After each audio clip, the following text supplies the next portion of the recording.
अग्निपुत्री का जन्म। प्राचीन काल की बात है। पांचाल देश में एक वीर राजा थे जिनका नाम द्रुपद था। राजा द्रुपद बहुत दुखी थे क्योंकि उनके गुरु द्रोण से उनकी मित्रता टूट गई थी और उन्हें अपमान सहना पड़ा था।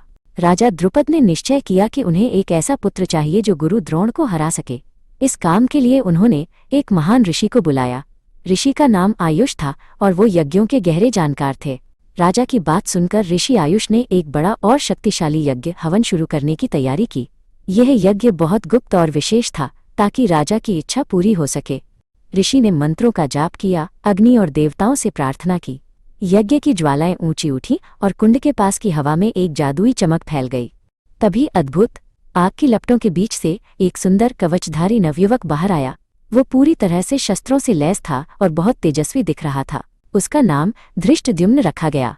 देवताओं ने भविष्यवाणी की कि यह वीर बालक ही गुरु द्रोण का सामना करेगा और राजा द्रुपद की इच्छा पूरी करेगा।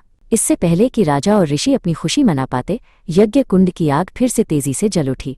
इस बार ज्वालाएं और भी ज्यादा चमकीली हो गईं। आग की लपटों से एक और आश्चर्यजनक रूप प्रकट हुआ। वो एक परम सुंदरी कन्या थी जो इतनी दिव्य थी कि उसकी सुंदरता से सारा वातावरण जगमगा उठा। उसका नाम द्रौपदी रखा गया। वो राजा द्रुपद की पुत्री बनी और सभी उसे पांचाली भी कहने लगे, जिसका अर्थ है पांचाल देश की राजकुमारी। इस प्रकार एक ही अग्नि से दो अद्भुत संतानें आईं, वीरपुत्र धृष्टद्युम्न और तेजस्वी पुत्री द्रौपदी। उनका जन्म केवल एक राजा की इच्छा से नहीं बल्कि एक बड़ी नियति के लिए हुआ था।